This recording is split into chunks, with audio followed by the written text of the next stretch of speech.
The pulpit. The pulpit is start from God, the Creator. Is the one who has the power. Seated on the third heaven. We have three heaven. The first heaven is the one that is starting here. We can see the sky. The second heaven, it is where the devil is. The third heaven, it is where God is seated. But the Bible is saying God is seated in his throne in the third heaven. And his leg, it is here. Hallelujah. Amen. How will you understand the power of God?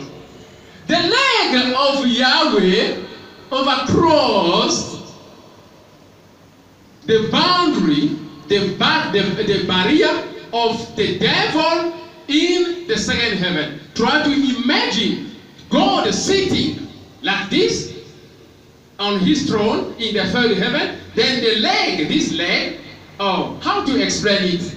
I believe you understand the glory and the power of God. The leg is on the ground, this ground. That is where the leg of Yahweh are on.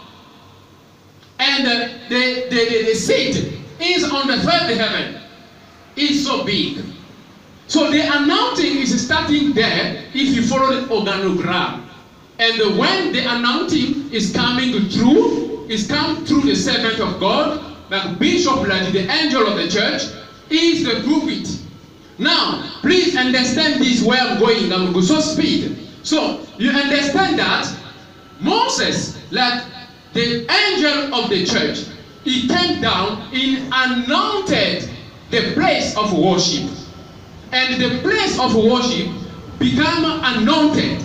By the time the place is anointed, when you enter, the place is now manifesting the glory of God. Hallelujah. Amen. Now, everything the man of God, the angel of the church, Moses, is touching, is anointing, is touching, even the pulpit become anointed. Now, those who believe in the anointing on the pulpit will receive the reward of the prophet. The prophet is the angel of the church. The prophet is Moses. If you start, I'm taking you back to the Old Testament to understand what I'm explaining here. I'm so fast. So the prophet has anointed everything. Those who believe in the prophet, in Moses, receive the reward of Moses. And everything that is in the synagogue is anointed. The seat where you are sitting become anointed. And every word that comes from the servant of God to dedicate the church, to dedicate the physical pulpit, become a holy word and sanctify everything. Now, when you come to the pulpit, only when you believe in the anointing on the pulpit, that the anointing can manifest.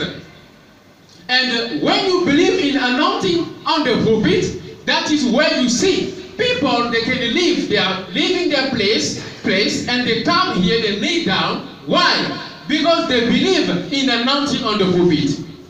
If you don't believe in anointing on the pulpit, even though the man of God is standing there, you cannot even come before the pulpit and to kneel down. If you believe in anointing on the pulpit, even though the man of God is not there, you can come to the synagogue, you can come to the church, to the house of prayer, you kneel down, you pray, and there is answer.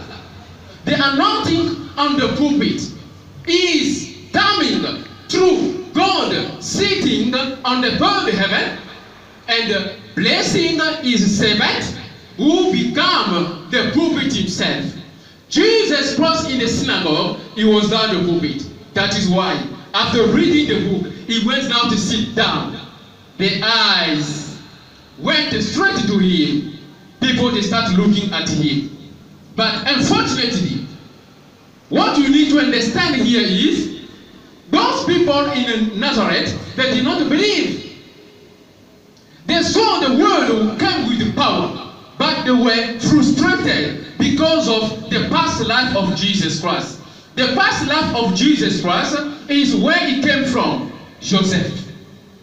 He came from Mary. Joseph became the country.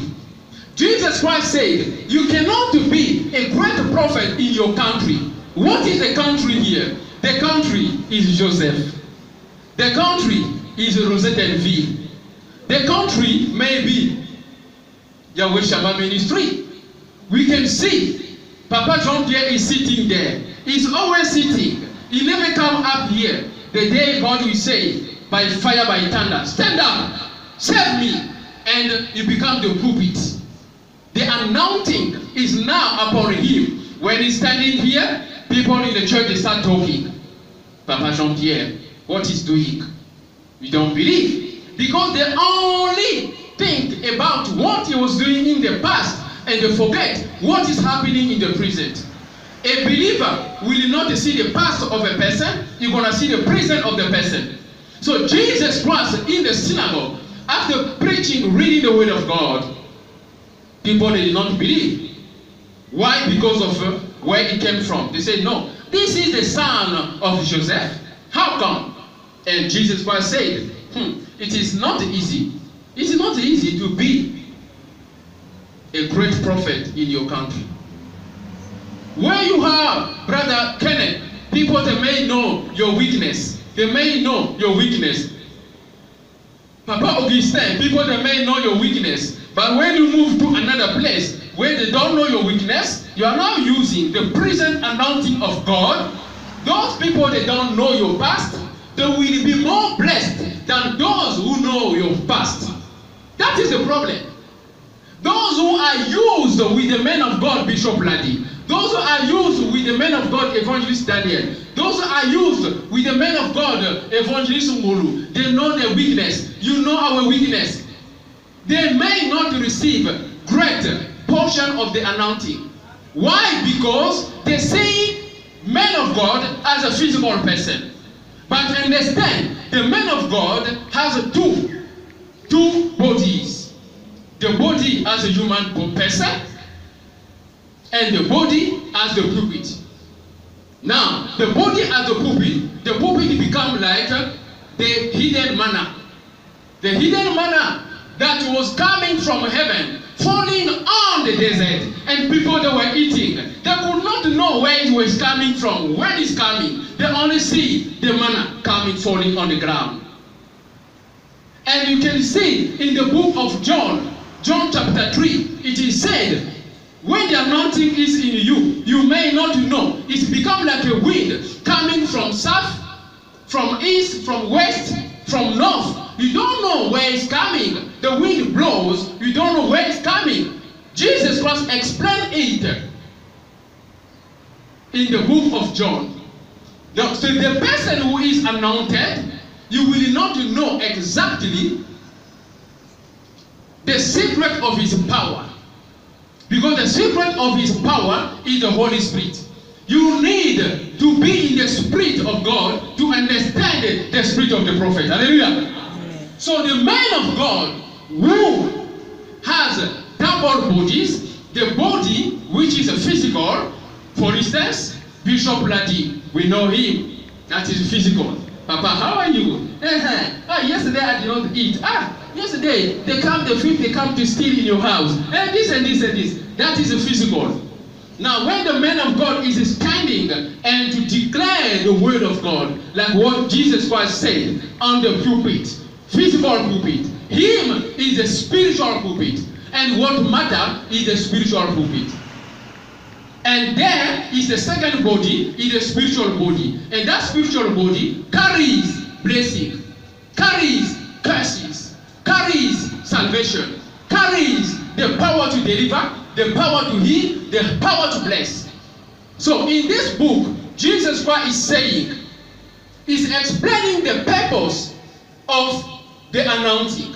The purpose of the anointing is said here in the book of Luke chapter 4, the purpose of anointing. He said, the purpose of the anointing, he said, the Spirit of the Lord is upon me. Because he has anointed me to preach the gospel. Purpose number 1. You are anointed for what? Is to preach the gospel. The purpose number 2. Here to preach the gospel to who? To the poor. The poor here is not the physical poor. The poor is a spiritual. Preaching the gospel to the poor does not mean a person that does not have money. Poor here means poor in the spirit. When you don't know Jesus, when you don't know Jesus Christ, when you don't know the word of salvation, when you don't have the light of God, you are a poor person. And that is the worst of poor in the world. We will always shout, I don't have money, I don't have money, I'm poor. No, cry when you are poor in the spirit. That is the best to cry. And when you cry like that, God will bring the anointing. But when you cry, I don't have food, but you don't cry that I don't have the Spirit of God, God cannot even help you. Because what can help you from God? It is when you show what will please God. Do you understand? I'm going fast. Please understand this message. The anointing on the pulpit. So, this is the first purpose, is to preach the gospel to the poor. Poor in the spirit. He has sent to me to heal the brokenhearted. That it is. The second purpose is, when you have the anointing, is to pray for the sick. The sick in the spirit. Here the sickness is in the spirit, because you say heart. Heart. The first healing, it is your heart. Your heart must receive a peace. When your heart is sick, meaning that your heart is murmuring, your heart is in trouble, your heart is panicking. Now, the healing is a peace. The second one, the third one, it is to proclaim liberty to the captive, deliverance. The anointing on the pulpit does deliverance. How can we talk about the word of God and we don't deliver the captive? How can we say that we are anointed and we don't deliver the captive? The anointing on the pulpit brings healing, brings the word of God, preaching the gospel.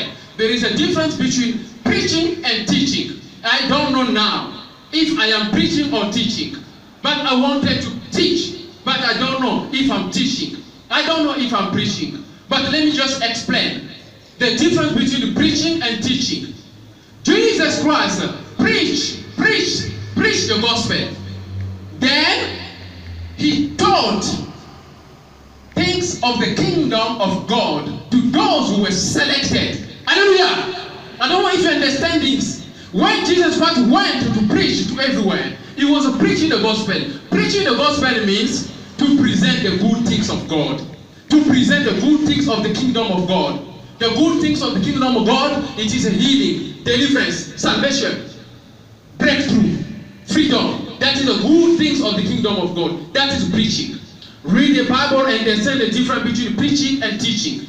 And when God went to preach to Peter by manifesting the power of Yahweh, Peter said, I will follow you. I will make you the fisher of men. God here is turning your physical ability to spiritual ability. David was a shepherd of animals. God saw the heart of David. Please understand this. David was fighting to protect the animals against the enemies. David was taking the animal from a place where there is no food, and he takes the animal to the place where there is a food. I am reading. I am just explaining the word of God. Luke chapter 4. David, he was coming when he sees this animal is sick. He went, he take trees of leaves, he fixed, and he treated the animal. Jesus Christ said, this man is like me, because me, I'm the shepherd. Oh, why did David say, the Lord is my shepherd? Because God turned his physical ability to the spiritual ability. And David was proclaimed as the man according to God's heart, because he was taking care of the animal. Now God said, the animal, it is now Israel. David is now the pastor, the shepherd. Let me take it. Then he said, the Lord is my shepherd. David is explaining what the metaphor, what he was doing with the animals. And he says, exactly, this is what God is doing to me. Then he said the word of God according to his physical experience. Peter was fishing.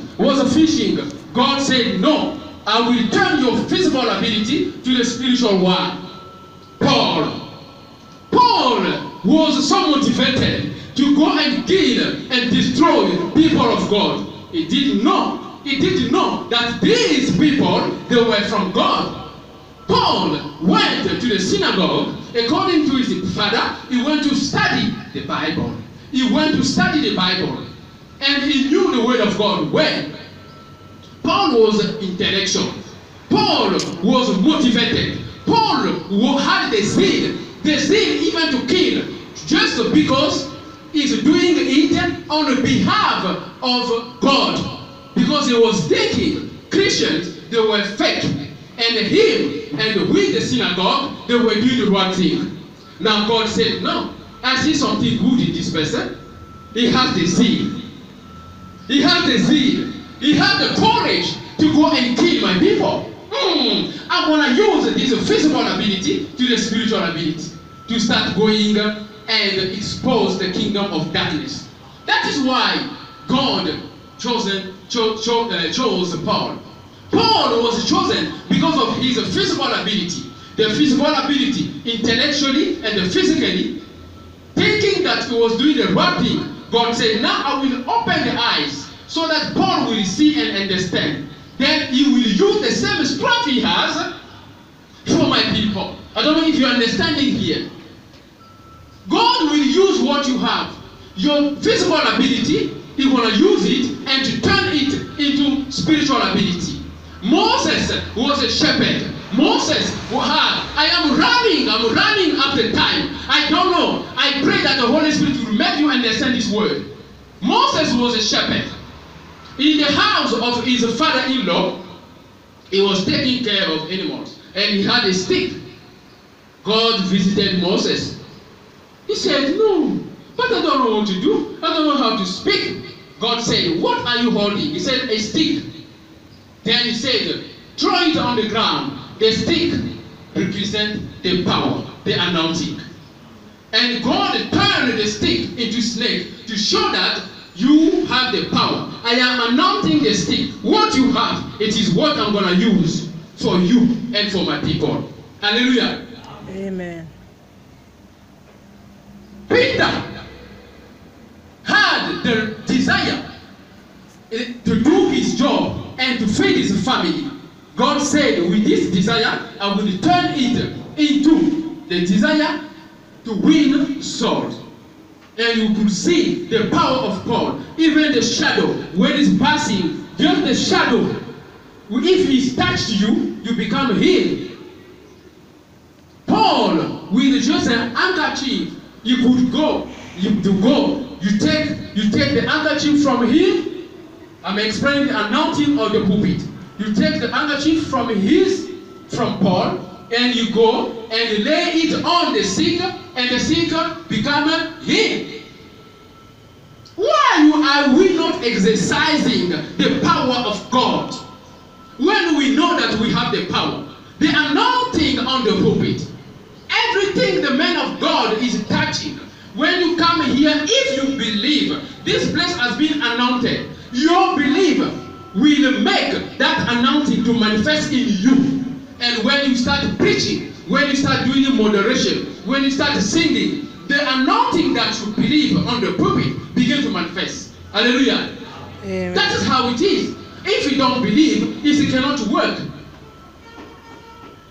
So the anointing, the purpose of the anointing, we must not forget this message, is to heal, is to deliver, is to preach the word of God to the poor. Preaching the word of God is to present good news is to show how good is working with Jesus Christ. Working with Jesus Christ, you receive a healing, you receive salvation, you receive a breakthrough, you receive all those things. Now, those who want to say, how can I get those things? Because this thing you are preaching, it is for the kingdom of heaven. It's so good, I like it. Brother Moses, or any brother want to say, I want this thing. What should I do? Now, the teaching starts now. Come, let me show you the secret. The secret is accept Jesus Christ. It is your Lord and Savior. Now, when you enter the kingdom of God, we don't commit adultery. We don't commit fornication. We don't do this. We don't steal. We don't gossip. We love one another. That is now teaching the word of God. It is so difficult to teach the word of God to an unbeliever. Because we will confuse things. When we come on the pulpit, we confuse things. We are supposed to preach the gospel, but we teach the gospel. How can you teach the gospel to an unbeliever? People don't want to hear, you are sick, get healed. You see, my Jesus is going to heal you. It's easy to get that person. And when the person is there, the person want to say, okay, but I don't want to be sick again. Okay, you don't want to be sick again. Now, follow this. These are the principles. Don't sin, don't drink, don't do this, don't commit fornication, don't commit adultery. The person is now hooked.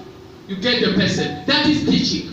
The Bible is saying Jesus Christ preached the gospel and he taught the gospel, the things of God to his disciples. You want to see that God was teaching, Jesus Christ was teaching the gospel, the word of God, to those who accepted him when he preached the gospel. Do you understand the difference between preaching and teaching? I don't know if I am preaching, if I am teaching. But the anointing on the pulpit is that Jesus Christ is the pulpit. The man of God is the pulpit. And the man of God has anointed everything.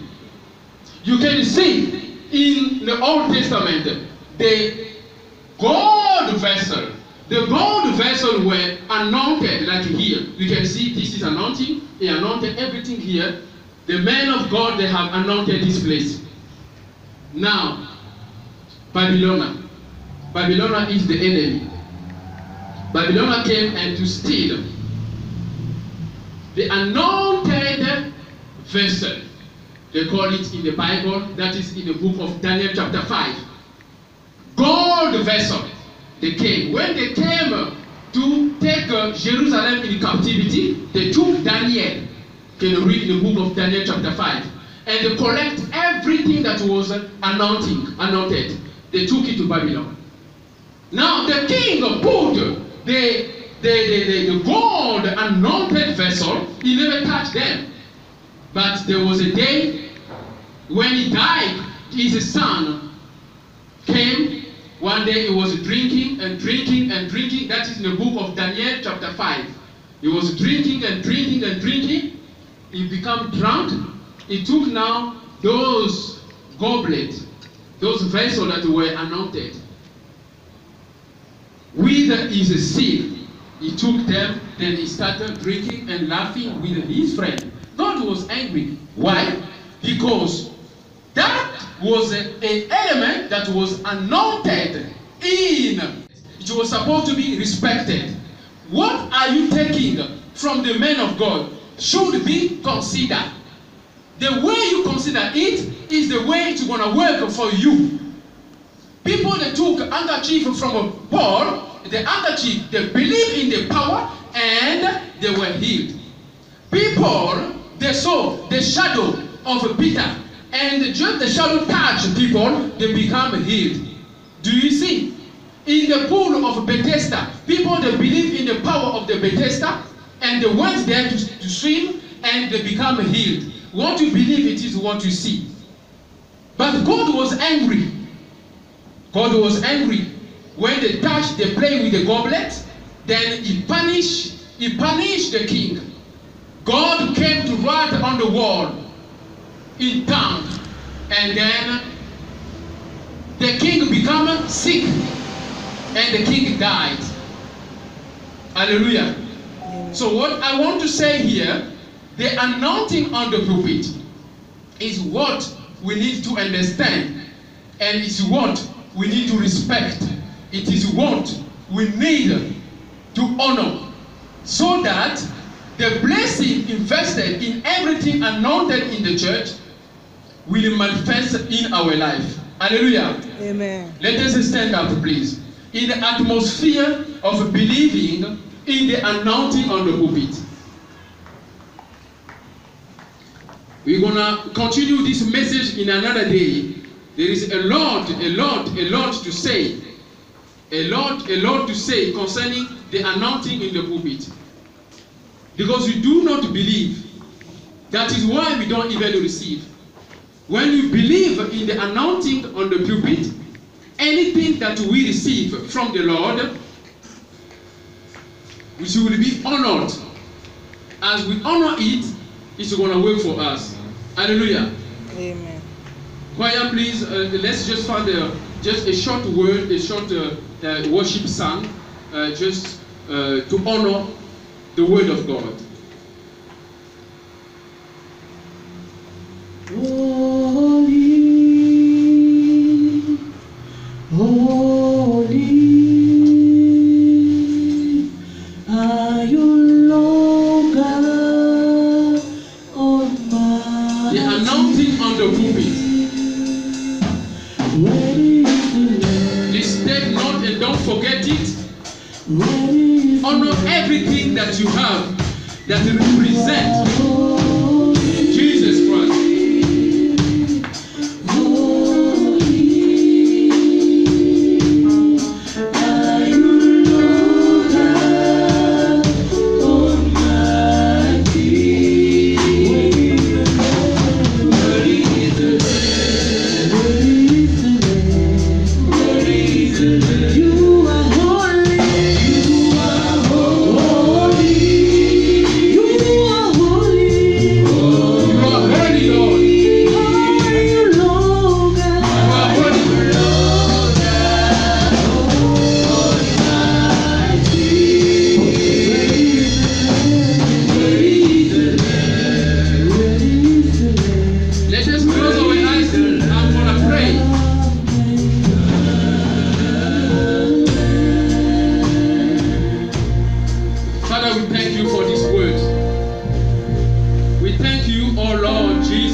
For bringing your sheep in this place.